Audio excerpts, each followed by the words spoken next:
NGO. So it was a natural termination of my services. What did your service in the NGO have to do with the First Family? It was the foundation of Her Excellency, the former First Lady, Madam Zainab Yahya Jammeh.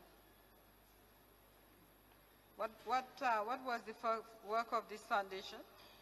The objective of the foundation was to help the young children of the Gambia to meet the needs and their aspirations in the areas of health, education, and child protection. When I was appointed in July, I developed a strategic plan in collaboration with all the key partners in August. And we have after that August, we've been implementing the activities of the strategic plan.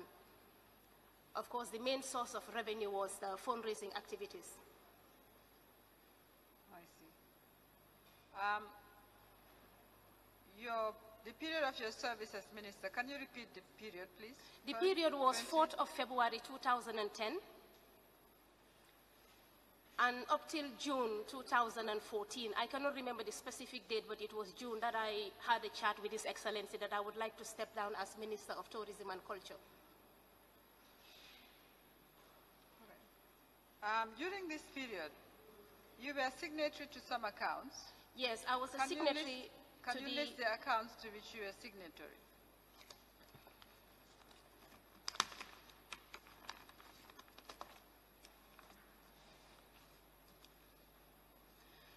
I was a signatory only to the mobilization account, and I have already provided a testimony, signed testimony to your team, the Finance Investigation Committee, on the reason why I was included as a signatory to this particular account.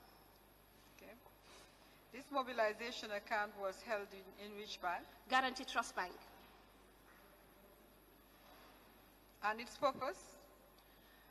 For me, my part, all I know is that we were expecting the visit of President Ma, the Taiwanese president at the time. And in my capacity as Minister of Tourism and Culture, and the fact that I was handling the most critical committee, which was accommodation and the state banquet, I was paid a check, a central bank check of $8.1 million on the 10th of April, 2012. President Ma visited the Gambia from the 11th to the 14th of April, the same year, 2012. Now, having received this check, I did not want to withdraw the cash and hold the cash and pay the various committees because the check was drawn based on a pre-approved budget that the visit will cost us $8.1 million. In fact, the total budget submitted was 8.4 and the approved budget was 8.1 million. So I paid the check into the said account on the 10th of April, 2012. But because I was not a signatory and I was responsible for the disbursement of that 8.1 because it was an impress paid to me from the government account at the Treasury Department, I requested for an account to lodge this particular check. And the mobilization account was recommended during one of the National Organizing Committee meetings. So I deposited the check. Who recommended the mobilization account? I cannot remember, but we are having a usual update meeting with His Excellency the President. All of us as ministers and all the committee heads were present. I cannot remember who recommended the account, but I lodged the check the same day, 10th of April, 2012. All right, that's fine. We will require you to come back on Thursday on the mobilization account. Okay, ma'am. Now, today we want to ask you questions concerning Dunes Resort Hotel. Thank you, ma'am. What is your connection to Dunes Resort Hotel? Ma'am, my connection to Dunes Resort and Casino dates back to 2005. I was then the relationship manager for West Africa Resort and Casino account and West Africa Cattle account, respectively. At the time, I was working at Standard Chartered Bank, and I was the relationship manager for these two accounts. Before I proceed, I would like to share with you the ownership of the Dunes Resort and Casino, if you don't mind, ma'am.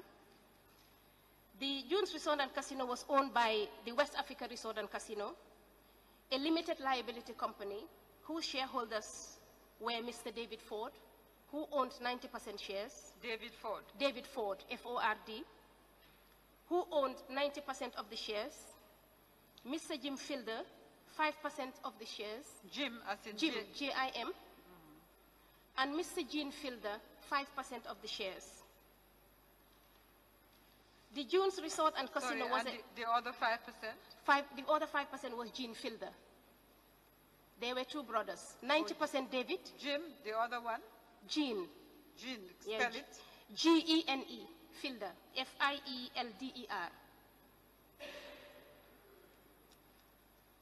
Okay, so you had Ford 90%, the Fielders 5% each. Yes. The June's Resort and Casino was a commercial leasehold property for 50 years, beginning January 2007 and renewable at the end of the lease period. It's 9,639 square meters to be precise. Ma'am, before I proceed, in accordance with the directive on my summons, I have prepared a signed testimony together with supporting documents to ease the Commission's investigations, and I have a pack for you. That's fine. That would be useful. So I'm just going to read through my written and signed testimony on everything that I know. You want to read? If that, with your permission, ma'am. But since I didn't receive it beforehand, I'll of course interject and ask questions. Yes, ma'am. If you think that you're comfortable with doing that, that's fine. Yes, I'm comfortable. You can. How long is it? It's very short because the pack that I provided have all the substantive information. And could you refer to the pack as you give your testimony so that you just don't read, you refer us to the relevant documents? Yeah, can I hand it over now? Do you have a copy or would you like? I have a set for you, ma'am. Okay. That's very kind. And I have used this cover for my submission, the supporting documents, just to show you how the resort and casino looked like in those early days. Very, very well. Now, before you continue to read, I'd just like you to ask a question. You are aware that the hotel was sold to the ex-president? Yes. Were you involved in the sale of the hotel to the ex-president? I was involved, but I'm going to lead to that because my relationship with the owner dates back from 2005. I hear you, but you all were the way to 2013 when the resort was sold to Kanilai Group International. Very well. Now, you said you were involved. Yes. And you played a role in the transfer to Kanilai Yes. Group International. All right, thank you. How much was it sold for? The sale price, they agreed was $650,000. Is the sale agreement amongst the pack I've you attached provided? everything, ma'am.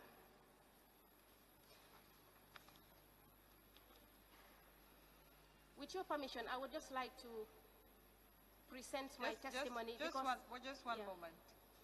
Your testimony has to, I'm sure you'll appreciate that Yeah. your testimony has to be relevant. Yes. And that's why I'm asking you these questions before you proceed.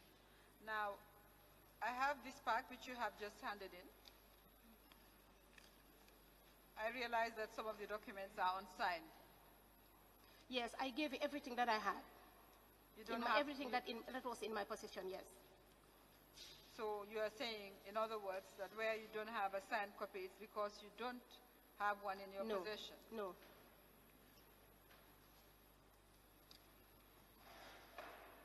What I would like you to do as you read, so that what you read can correlate with what the documents that you have, is to, where you have a document, to refer us to the document in the pack that you have handed in.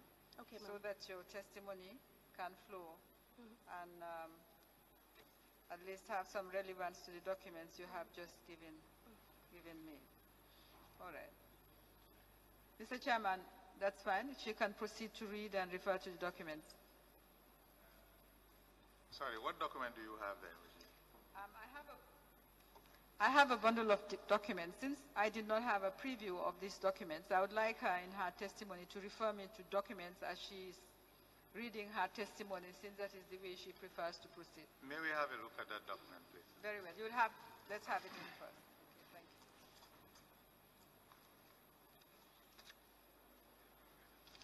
A bundle of documents bound together, said to be in respect of Dunes Resort and Casino.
this document,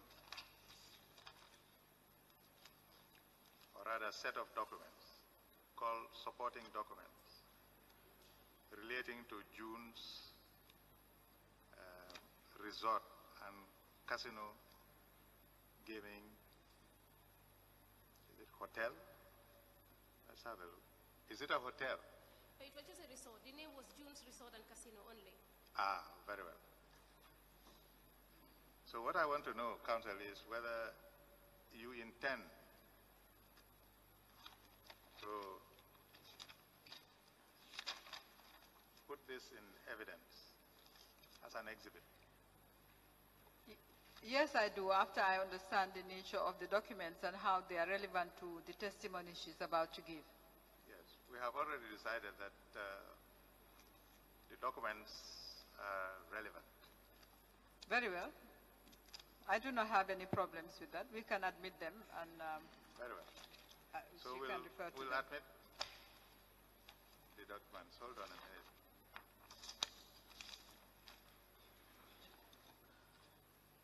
Can I have the documents after they've been marked, please? Thank you.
Supporting documents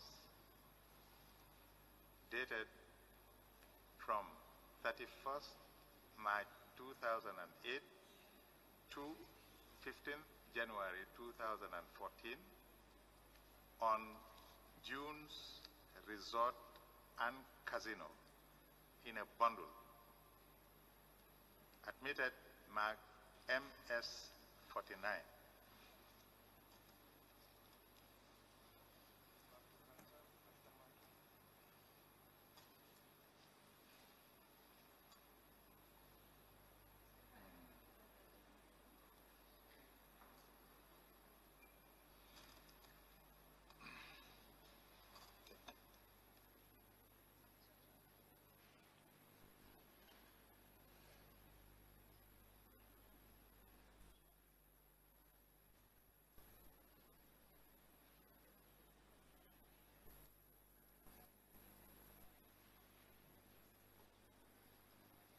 Yeah, you may proceed.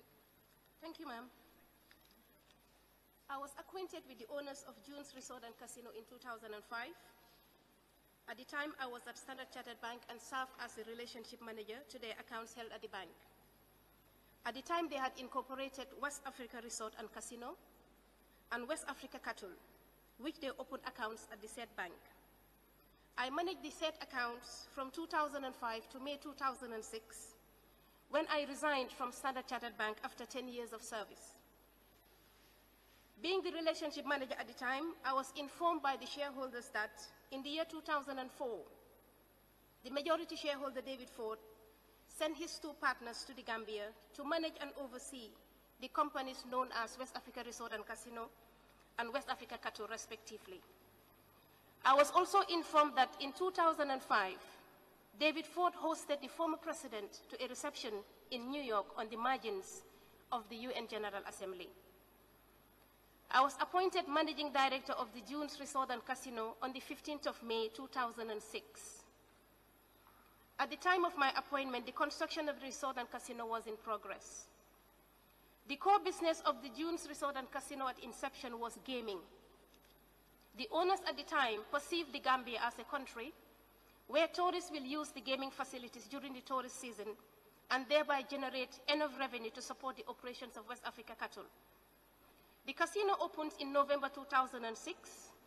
We recruited and trained young Gambians as gaming attendants and recruited a casino manager from Senegal. On the 31st of July 2007, the entire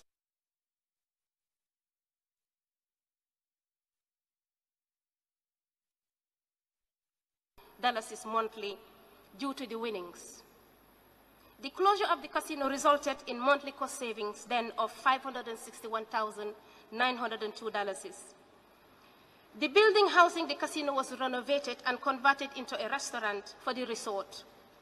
The resort opened on the 1st of November 2007 with 6 suites, 18 standard rooms, a conference room, restaurant, and other facilities. In January 2008, the owners decided to sell the June's Resort and Casino, and they commenced then discussions with the then Deloitte and Touche to sell the resort and casino at a cost price of $3 million.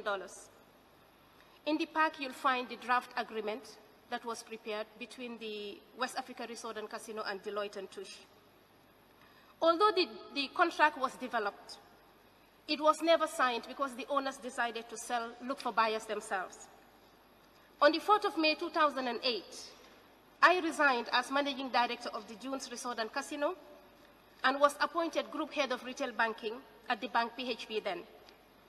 My resignation, although accepted by the owner, in the persons of David Ford, he entrusted the resort and casino in my care.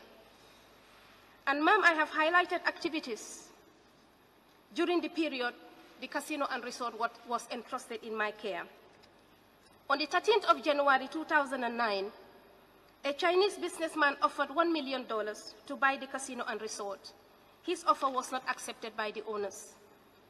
On the 13th of February the same year, 2009, Mr. Suleiman Boub of Combo Farms visited the resort and offered to pay $1.5 million on condition that the restaurant, the bar, and the kitchen be fully equipped as part of the package. The owners then directed that he pays 1.8, and this was not accepted by the then potential buyer, Mr. Boub. On the 18th of October 2011, the owners leased the June's Resort to Unison Services Limited for a period of 5 years, commencing 4th day of November 2011. And in the pack, you'll find the agreement between Unison Services and West Africa Resort and Casino. What I have included is the part that David Ford himself signed. I did not lay my hands on the other part signed by Unison Services. There was a clause in the said agreement which states that the lessee shall sell the demised premises before the expiration of the term hereby granted. The landlord shall give the lessee a notice in writing of such proposed sale at least 60 days prior to the said sale and shall pay the lessee the sum of $50,000. In January 2012, one of David Ford partners and a shareholder, Mr. Gene Fielder, passed away in the Gambia, and I facilitated his burial in collaboration with the officials of the American Embassy. On the 2nd of February 2012, David Ford authorized Mr. Bunamanjai to organize and hold auction to sell the property on behalf of the seller. On the 27th of February 2013, David Ford visited the Gambia.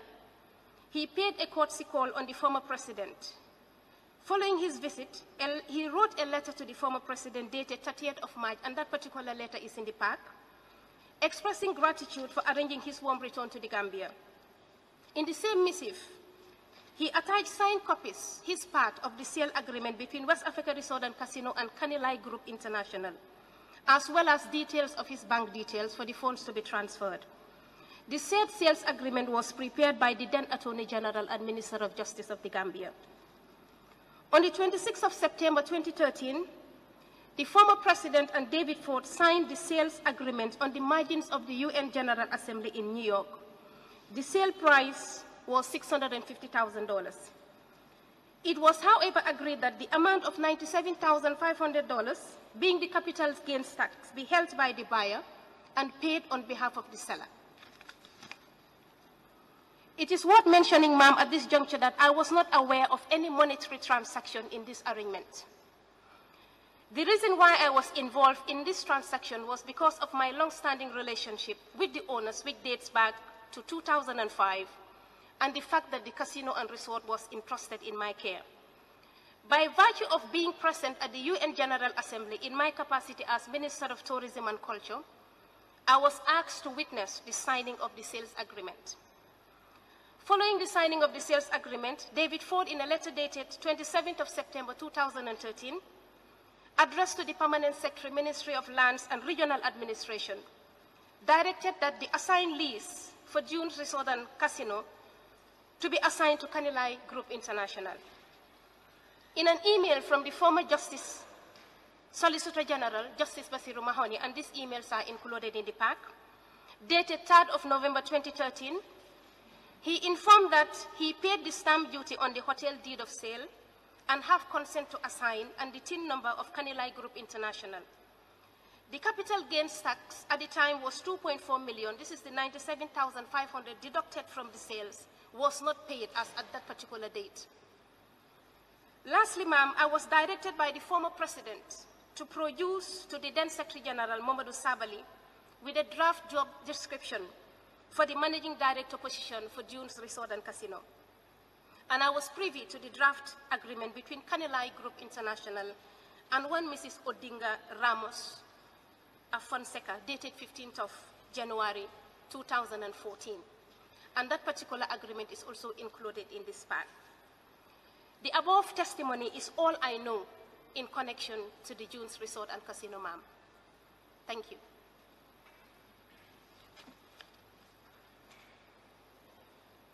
Thank you, Mrs. Jai. I just have a couple of questions to ask you. If you could kindly clarify this issue of the capital gains tax. Yes. You mentioned that the agreement indicated that the buyer would be responsible. Is that my understanding? No, the buyer will retain the capital gains tax, valued at the time $97,500. The buyer retained that amount and transferred to the seller $552,000, the difference. That was what was transferred, I believe, to the seller. So the buyer was to be responsible for paying on behalf of the seller, capital gains tax. But as of the 3rd of November, as you will see in the email from the former Solicitor General, the payment was not effected as at that date. Do you know whether stamp duty was paid by the Stamp buyer? duty was paid. I mentioned that in my Was paid testimony. by the buyer? It was paid by the Solicitor General. The former Solicitor General, Basiru Mahoney, was handling the monetary transaction. So in his email, he informed that he's already paid the stamp duty, and he got the assignment from the Ministry of Lands, have the TIN certificate for Kanilai Group International, and however, the 97,500 was not paid at the time.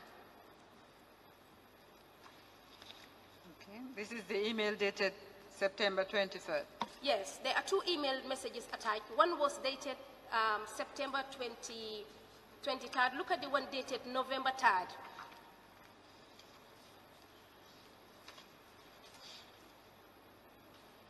November 3rd? Yes. Okay. I see it.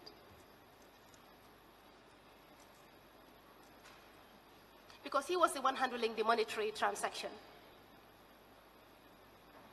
It's a short email. Can you read it, please? The email reads, Honorable Ma, I am on my way to Abuja. Sorry, who is this addressed to? Who is Honorable Ma? That's me. Ah, that's you. Yeah. I am on my way to Abuja, Nigeria for 1 week. I have paid the stamp duty on the hotel deed of sale. I have the consent to assign to and the TIN number for KGI, that is the Kanilai Group International. All that is left is the capital gains tax to be paid. I had suggested to SG, that is the Secretary General then, that His Excellency pays it and we deduct it from the selling price and transfer the balance to the seller. Please can you follow up with SG? The amount of $2.4 million is for capital gains tax. If the money is available, I can pay it immediately upon my return on Monday, 11th of November. Once paid, all I need is the inventory and register the documents, and the job is done. In fact, if the $2.4 million is for capital gains tax is available, and the balance sent to the seller, which is $585,000 US, and the inventory approved, KGI can take over the hotel immediately. Please liaise with SG Senior on the above. That is the Secretary General Senior, because he was also SG, Solicitor General.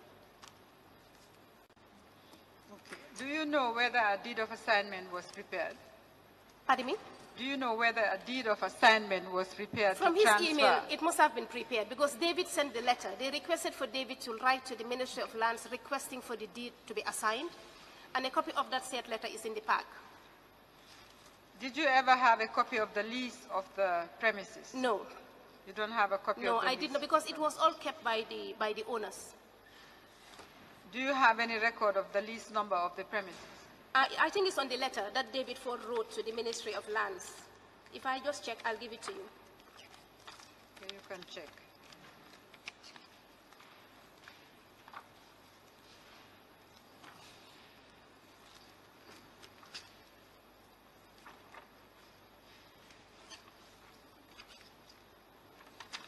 Is it the letter of September 27, 2013? Yes. Unfortunately, it doesn't seem to be, but you can confirm this.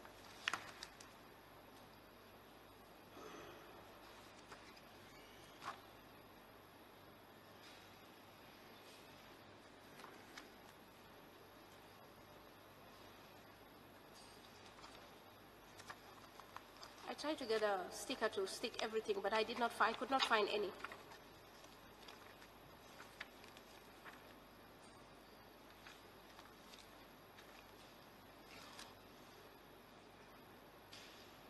Yeah, the letter is here, but the lease number, I think, is stated on the agreement between Kanilai Group International and West Africa Resort and Casino, which should be there.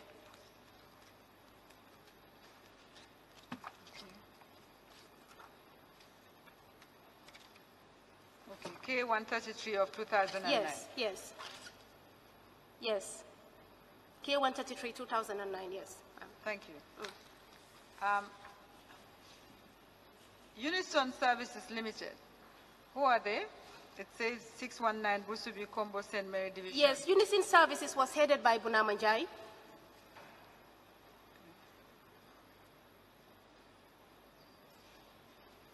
He managed the hotel until the time that the hotel was finally, he listed, and I even attached the payments that he made in 2011 because all the receipts. Sorry, Unison Services? Yes. They are hoteliers? No, he's a hotelier, yes. He's the current. What does Unison Services do? Do you know? No, I can't remember. I can't remember. But the majority shareholder of Who is Bunama Njai? Bunama Njai happens to be my husband. Ah, okay.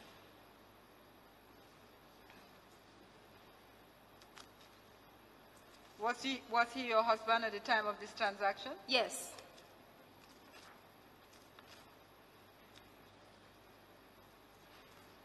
Now, at this time the transaction was done, you were still Minister of Tourism. Which transaction?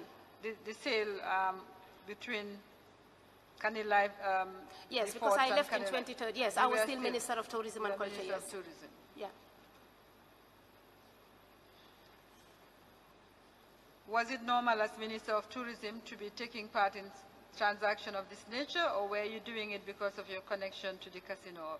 That's exactly why I did it. That is why I did a profile of how it started in 2005. It was in my capacity as, based on my long-standing relationship with David Ford, the owners, and the fact that I was a managing director of the resort and casino. From managing their account, they appointed me the MD for the Dunes Resort and Casino. And at the time, Gene Fielder, one of the brothers, was seriously ill, and the other brother, Jim, was also out of the country. So they did not have anybody to actually to entrust the resort and casino to. Is this the only transaction you were involved in connection to the ex-president? Yes, for This sure. is the only transaction? Yes. Of any kind you were Yes, involved of any in? kind, definitely, yes. How did the Office of the Solicitor General become involved in this transaction? That directive came from Office of the President. What directive? For them to prepare the agreement and then to take care of all the necessary process. I don't know what they do, but the directive came from Office of the President. You saw a written directive? No, I did not. I wasn't privy to that. All I knew is I was sending email between me and the then Solicitor General, email messages. And if you look at his email of the,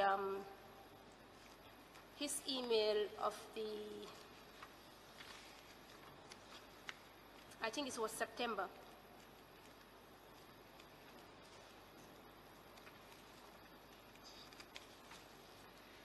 Yeah, he sent an email saying that he sent 2 sets of the deed of sale and 2 sets of assignment, the 4 documents that were supposed to be signed in New York. So they were the ones handling it based on directives from OP. You keep on saying based on directives. That's what I want you to clarify. How do you know it was based on directive? I assume it was a directive, ma'am.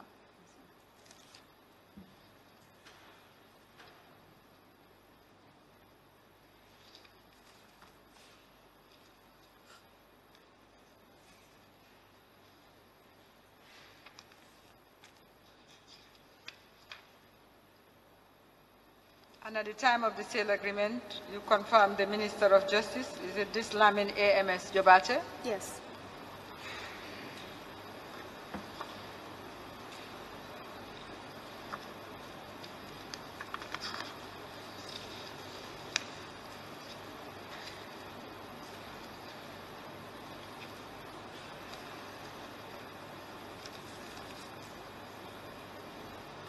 There is an authorization to hold an auction and sell the property.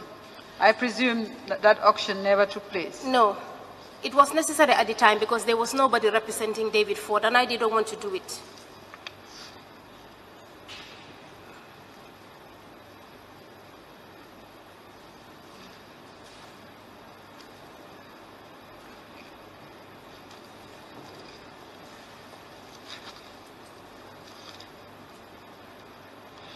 Were you at all involved, I'd just like you to confirm this, were you at all involved in the negotiation between the ex-president and Mr. David Ford? No, I was not. Were you aware of the source of the monies that were used to purchase the hotel? No, I was not.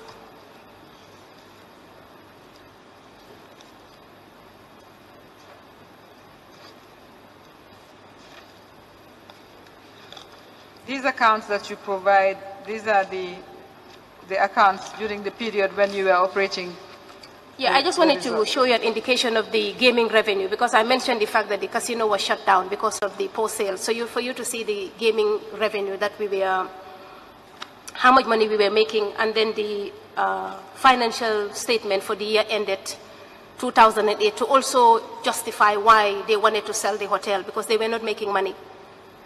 That's the only reason why I included it in the pack. Do you know how much they spent to build it? No, I don't know. I wasn't privy to that. All right, thank you. That's all I have for this witness.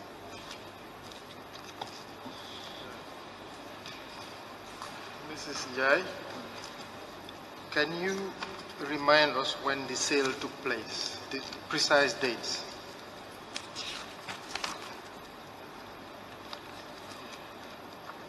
Mr. Commissioner, the sale took place on the 26th of September 2013 on the margins of the UN General Assembly during that year in New York. Okay. And the last bidder, private bidder, for the purchase of the hotel offered $1.8 million? Yes. And it was rejected? It was rejected by the sellers, because if you look at the start in 2008, the property was valued at $3 million. Okay. The cost of the hotel is $3 million? No, the value at the time in 2008 was $3 million. So that's actually a property valuation? Yes, yes. Okay. So something that was valued at $3 million was sold at $650,000, well below the offer of a private citizen? Okay. What influenced that decrease in price? That I don't know, definitely. Would you agree there was some loss in potential capital gains to the Gambian people? If it were sold at $3 million, the capital gains would have been more. Yeah, that is correct. Okay. Was it normal for a head of state to buy property that was forced, rejected at a higher offer, and then done at a lower offer? Well, I cannot answer that because I don't know the rationale behind the decision to sell at a lower price of $650,000. I wasn't privy to the discussions. Was there any undue influence because of the status of the buyer? I cannot answer that also, because I was not part of the negotiations, nor the discussions. It's not normal for somebody to reject 1.8 and take 650K. It's just not normal in business. You had a long-standing relationship with Mr. Ford. Yes. Did he agree because there was some expectation of future benefits? He's a businessman. He wouldn't sell at a loss. From your knowledge of Mr. Ford, why would he agree? I will say that Mr. Ford, as I alluded to earlier in my presentation, they had West Africa Resort and Casino, which is the parent company for the June Resort and Casino. They also have West Africa Cattle, which I did not play a part because that was not the reason why I was working with them. At the time they were selling this hotel, they've closed all their businesses in the Gambia and they left. Mr. Ford was focusing in another transaction in Argentina. Now, the intriguing part is he even rejected 1.5. Yeah. He said, if I get 1.8, I'll take it. That was the last. And then he agreed a year or two later to the 650. Any normal businessman will only do that in expectation of future favors, especially if the buyer is the head of state. Well, I cannot answer for David. No, exactly. You cannot answer for David, but you agree that a normal businessman will not do that. Well, it depends on the circumstance for which they agreed on the 650, which I did not know. That's fine. Thank you.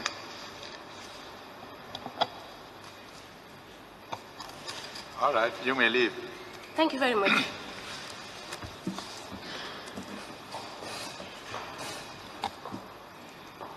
Thank you, Mr. Chairman. That's all we have for this morning. It's time anyway. Thank you. Almost time. 2:30. All right, we'll rise and we'll be back at 2:30.